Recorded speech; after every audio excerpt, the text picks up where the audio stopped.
GB Cock, Grizzle, tsaka GB Hen na Black Tiger. Ganda ng kulay, off color pa. Laki na ito. Ayan yung cock mga sigo. Red bar siya na walang leg pan. Homer, malaki ilong yan. Tsaka big size. Ito naman yung hen. Yung dragon natin, nakauwi siya kaso medyo nahirapan mga singko dahil nga hey! Ayan, habang walang tao sa pwesto, walang bumibili, check upin natin yung mga alaga natin dito dahil yung ating nag-iisang iaakyat doon sa ating Taiwan loft, yung ating kulang mga singko, medyo nyo, malaki na siya. Puti nga siya mga singko. Update lang natin itong ating young bird din. Grabe, laki na nito.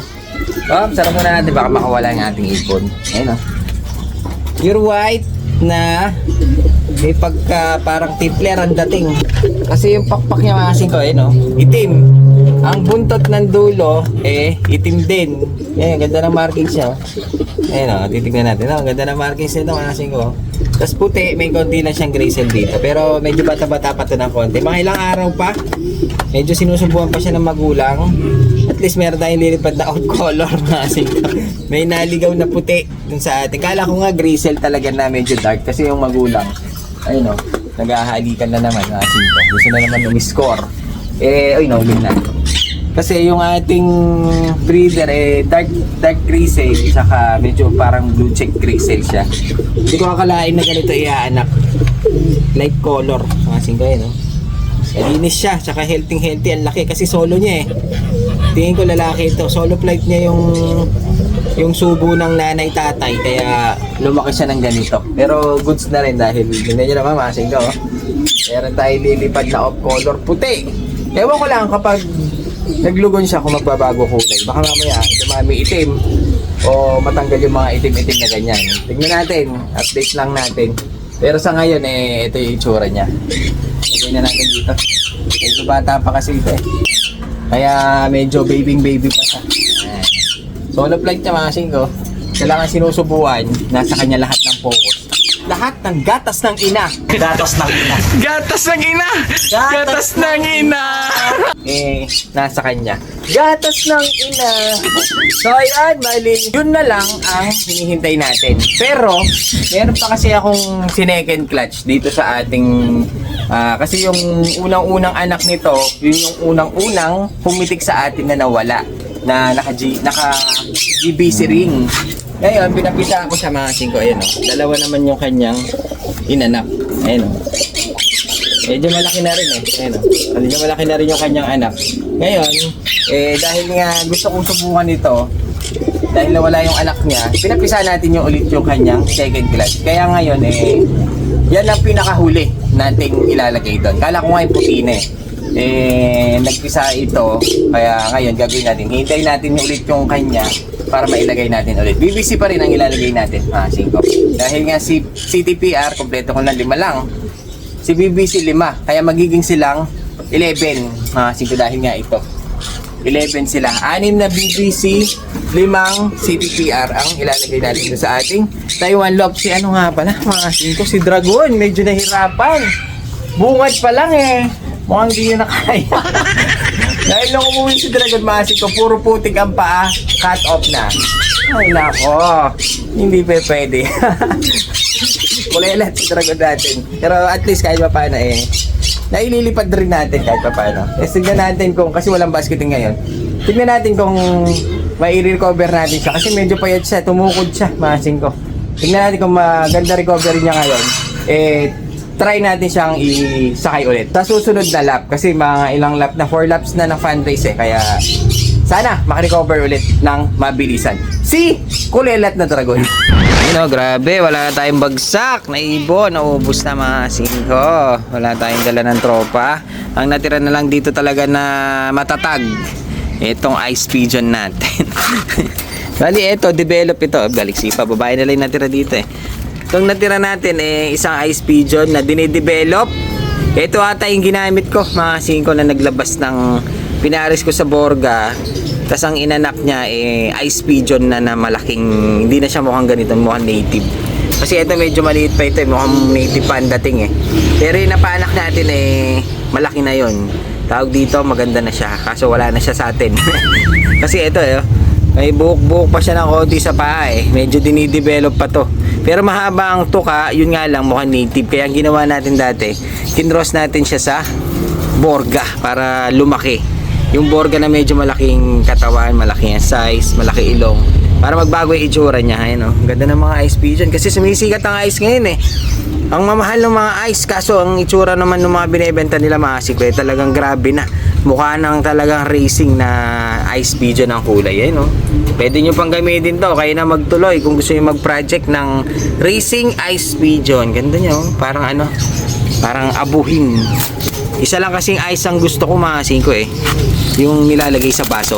Tapos nilalagyan ng pampakulay. Ibang ice na. Ayan o. Nag-break na tayo mga singko. Bali yung pares na tong pula, binrake na natin. Tapos dito ayun o, binrake na natin mga singko. Nag-break na tayo dito. Si Taiwan binrake na rin natin. Yung isa dito binrake na rin natin. Hindi ko sila sinabay-sabay mga singko. Ayun o, medyo naglalandi na rin eh. Dahil medyo nauna tong na-break eh. Ayun o, kaso naglulugod na siya. Kailangan na niyang mapahinga. Pero hindi ko muna siya sinabay-sabay. Masiko, kung makapansin nyo, nandito yung mga tigi-isan na lang pair. Yung iba naman, nilagay ko na sa stock bird natin. Hindi ko siya sinabay-sabay na pag sama-samain na dalhin doon. Dahil nga, magkakapare sila dito. Pagdating doon, baka mamaya, habul-habulin niya. Minsan kasi may mga silosong pares eh. Pag hinabol-habol kasi mga kung mangyayari, baka kalbuhin niya yung hen. Dahil nga marami sila doon. Pag medyo tumagal ng konti, nakalimutan na nila yung mga pair nila. Doon natin sila ilalagay ulit doon sa ating stock bird. Ayun, naglalandi na ito kaso naglugod na siya. Tapos nag-uumpisa na ulit siya maglugod. So ayan, bali ginawa natin, tinanggal na natin lahat ng mga kapares para ma-break na sila. Dahil malalaki na yung young bird at nandun na sa ating Taiwan Lope. Ang gagawin natin, pag ito na bakante, lalagyan ko na sila mga 5 ng mga pwede nating isalang. Ngayon, magsasalang tayo ngayon ng mga, dahil marami na siyang bakante. Salangan natin ngayon ng mga rare color naman para hindi nakakainip. Para meron din tayong inaantay na mapipisa. 5. Ito yung isa natin, oh. Bali, ang pair niya yung yellow. Pinrake na natin. Tapos si Koopman nandito. Dito ko nilagay dahil hiniwalay nga natin doon sa pares. So, yun. Yung nagpapa-update ng German Beauty na araw-araw nagko-comment. Ito na lang yung natirang German Beauty natin. Yung mga young bird na kasama nito, wala na, matagal na nakuha. Bali, ito yung mga GB natin. Laki na ito, mga singko. GB Cock, Gracel, tsaka GB Hen na Black Tiger. Ganda ng kulay, of color pa. Laki na ito.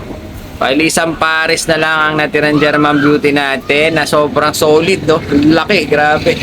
Tapos meron pa tayong Homer dito na isang pair, isang red bar na Homer at may pares na itim. Pero bagay sana itong itim, mga sikin. Itong itim, babae, bagay sana siya dito na Homer na black, oh. Pero iba kasi may-ari nito, mga sikin. Iba kasi may-ari niyan. Tsaka yung dalawang Homer na to. Ito proven breeder na to. May mga anak to dati na dinala rin dito. Ayan yung cock, mga siko. Red par siya na walang leg pan. Homer, malaki ilong yan. Tsaka big size. Ito naman yung hen. Yung mga mahilig sa Borga. Siko, ayan o. Meron pa tayong isang pair. Tapos may nag-iisa ditong cock. Na cock ito, na Borga rin. Pure black. Pinalisan natin ng opal, oh. Hindi sila bagay. Pero yung GB na lagi nagko-comment, eto na lang natira sa atin. Isang pair na lang, Gracel of color, mga singko. Solid talaga ng laki nito. Grabe yung GB, ano? Grabe, laki yung German Beauty, Homer, tsaka hen, mga singko. Ganda ng hen niya, oh. Yung hen niya, ano pa, rare color pa na Black Tiger, yun. O, diba? Black Tiger, tsaka si, ayun o, gaganda nila. German Beauty, yung nagtatanong, ito na, isang pair na lang inatira. Kung ang hinahanap ko yung mga young bird, wala na, matagal nang wala na yan. Nakuha na, mga siko. Hindi na natin sinubuan. Sila na nagtuloy, yung mga kumuha. Ayun o, ganda o, grabe, laki ng ilong o. Homer. yun, babalik tayo dito sa ating napakagandang Taiwan Loft na merong box perch na imported. Na magandang pagkakabanat. Bagay na bagay dito sa ating Taiwan Loft. Nawawalong piraso kahit marami silang ibon dito. Yung iba, standing position na lang mga singko. So ayun, si Dragon natin, nakauwi siya kaso medyo nahirapan mga singko dahil nga nakita ko, tingnan natin. Ito siya mga singko, medyo pumayat siya, tsaka nagputik-putik yung kanyang paa. Ibig sabihin, tumukod. Yung kanyang sticker, hindi na natin kinlock dahil nga cut-off na mga singko. Cut-off na si Dragon natin. Hindi na natin siya kinlock. Hinahingayin na lang muna natin si Dragon natin mga singko. Pero yung kanyang paa punong-puno ng putik. Tumukod si Dragon natin. Pero ang importante mga singko naabutan nyo yung ating box perch na napakaganda na pwede siya magpahinga dyan at mahiga-higa sa sala. Kaso second hand na dahil nga ayun naunahan na siya ng mga young bird, meron na mga dumi-dumi, ayun may mga poops na sila mga singko, ayun buo-buo pa dahil nga syempre maganda yung ating probiotic. So, dito sa taas parang kakaibang pupo ito na nahawakan natin. Oops! Dali lang. Mukhang ibang pupo ang nahawakan natin mga singko. Mga shoutout ng mga tropa pips natin. Konti lang naman kaya napahinihintay natin. Bago pa ako tawagin ni Gobrey dun sa pwesto na magtakal, shoutout na natin to. Ito, medyo matagal-tagal ito. At mukhang pupunta na dito sa atin. May utang pa ako dito mga singko. Kay Ronaldo Yalong ng Santa Ana, Manila. Sana makilala na kita. Junior Santa Teresa ng Taguig City. Kay Michael Capina ng Bulacan. Mandy Yutok na Sampaloc, Manila. Edwin Arevalo ng Muntinlupa. At last na natin si Halbay o Halbay Felix ng Caloocan. So yun, shoutout sa inyong lahat. At sana dumami pa kayo. So yun pahingayin na natin si Dragon dyan mga singko. Kaso may napapansin ako doon sa kanyang nasa likuran. Medyo pumipikit-pikit yung ating isang young bird. Dahil nga malamig ng panahon, sa tingin ko parang magwawan yung iba. Kaya umpisa pa lang mamaya bababa ako at lalagyan ko na sila sa kahit sa tubigan na lang dahil marami sila dito. Para yung iba hindi na mahawa. Lalagyan na natin sila ng pang one eye para maiwasan yung dahil uso nga doon sa pwesto nga namin nagkakaubusan ang Pure Gold mga singko. Pure Gold, Oxy Plus, lahat ng pang one eye pati sa powder nagkakaubusan dahil nga uso ang sipon talaga pag ganito malamig yung panahon mga singko. Kaya nga siguro dahil mga young bird yung atin nakita ko parang pumipikit yung isang yun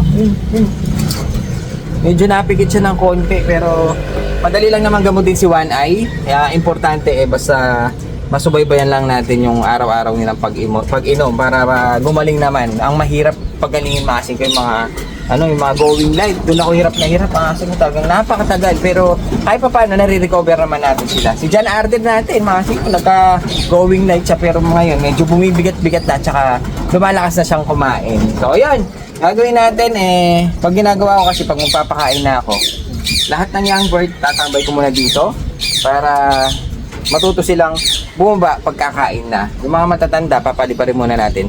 Pwera lang si Putik Putik na lang natin yung pangalan na Dragon yun, palitan na natin. Tumukod siya pero okay lang yun at importante nakauwi siya sa atin. So ayan, bali kakarga natin siya at makarecover sana siya ng mabilis dahil kakarga pa natin siya sa Thursday. Sana bukas okay na siya. Medyo payat siya ngayon mga singko. Si ating Dragon medyo malungkot pero na-miss niya yung kanyang pares. At hindi ko napansin at hindi ko nakita mga singko kung paano siya dumating. Kung nabigla pa siya dito sa ating napakagandang Widowwood. Hindi, box perch lang. Pero 8 piraso. Ilan mo sila? 15 sila dito. Standing position na lang iba.